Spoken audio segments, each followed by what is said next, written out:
So, eto na guys. Dahil naka 5 years na tayo sa YT, gagawa tayo ng merienda. Ayan. Dati gumawa na ako guys ng pudding. Makikita nyo po siya dyan sa mga naunang video ko. Pero ito ngayon, gagawa tayo ng mas simple lang. Ayan. So, samahan nyo ako guys. Gawa natin ng merienda yung ating mga kababayan dito sa Lebanon guys. Ayan, makipagkita kami mamaya sa aming mga bagong friend dito sa Lebanon, dito sa Beirut guys. Ayan. Bali, isang simpleng pasasalamat ito guys sa lahat ng mga nagsusuporta sa akin, sa mga nanonood ng mga video ko. Ayan. Dahil marami rin po dito sa sa Lebanon. Ayan, ito yung pasasalamat ko sa kanila guys. So, ayan guys, nilagay ko muna yung 200 grams na butter. Ayan, medyo malambot na po yun. At syempre, nilagyan ko ng 3 cups na boiled water. Ayan, halo-haloin guys. Ayan, haluin natin para matunaw yung butter. Tapos, syempre, ilagay na natin yung condensed milk. Ayan, Alaska yan. Pwede po kayong gumamit any brand kung ano yung sa panlasa nyo ay patok sa inyo. Yun ang gamitin nyo guys. Ayan, syempre sisimutin natin ang laman yan kasi sayang naman guys. Mahal din po yan. So, ayan, kailangan wag tayong magsasayang. Ayan, so halo-haloin na natin yan. Ayan, kapag naihalo na natin ng maayos, pwede na nating umpisahan.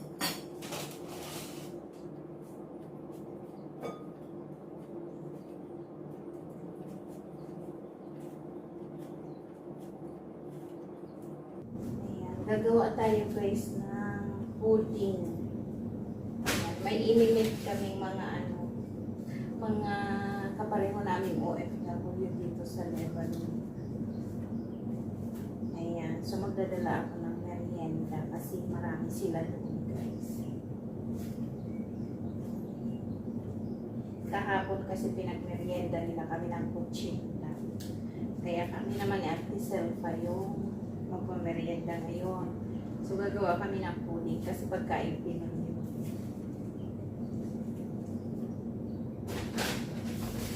Ayan, ang sarap ng bread guys. Bago kasi ito.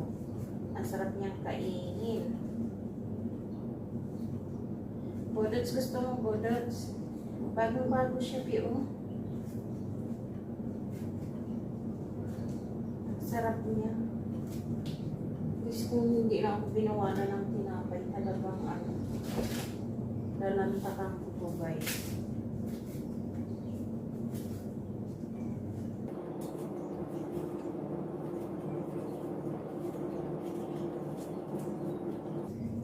Tanggalin muna natin yung ating mga kalat.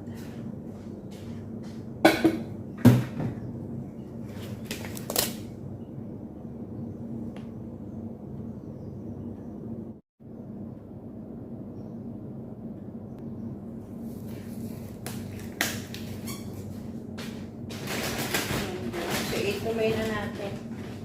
Bali, 10 piraso ito guys. Tingnan natin, baka hindi ko naman siya ubusin. Kasi isang lang naman ang gagawin ko. Isang ganito lang siya. Ganyan lang. Masarap to sigurado kasi hindi luma yung bread niya guys.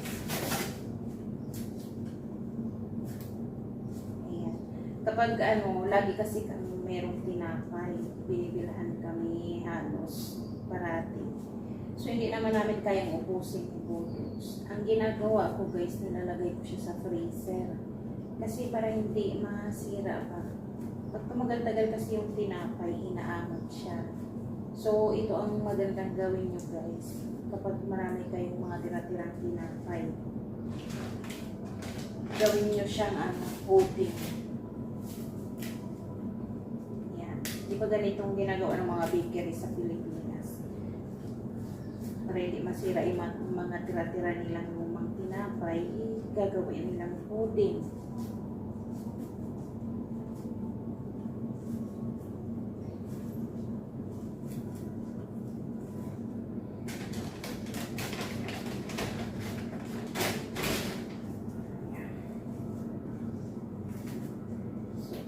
walo lang gagawin natin guys.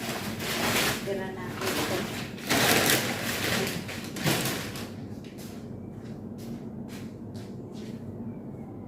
So, bali ang nilagay ko guys, 200 grams na butter. Tapos, nagpakulo ako ng mainit na tubig kasi para matunaw na yung butter doon. Tapos, isang can ng condensed milk. Ayan. Any brand, pero gumamit ako ng Alaska guys kasi yun ang available namin dito. Ayan. Tapos, hahaluan ko siya ng raised milk. Ayan.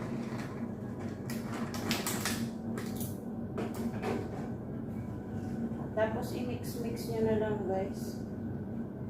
Ganyan na.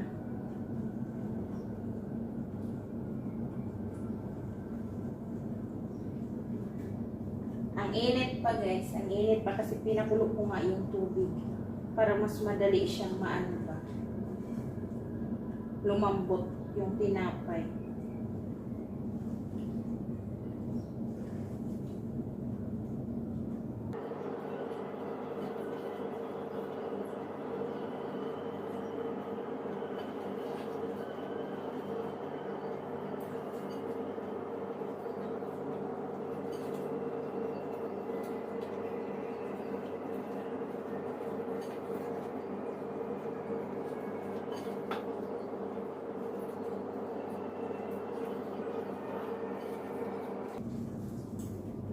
Diba guys? Yung pudding ay gawa sa tinapay din naman.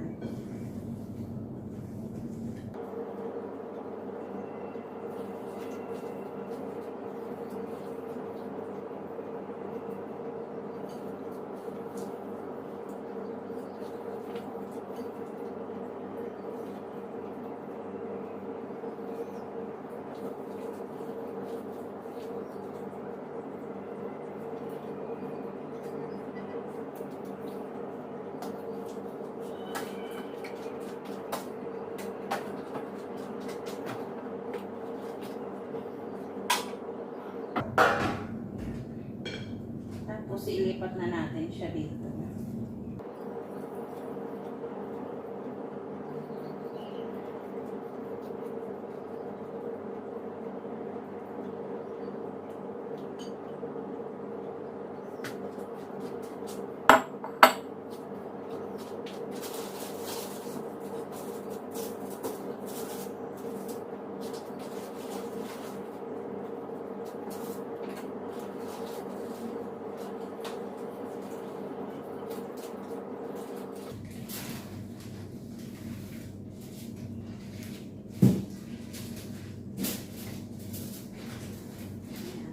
Okay na yan guys, ready nang i-open.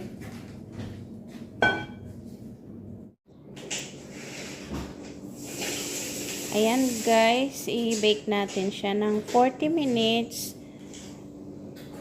Tapos ilagay nyo sa 180 degrees yung init niya guys.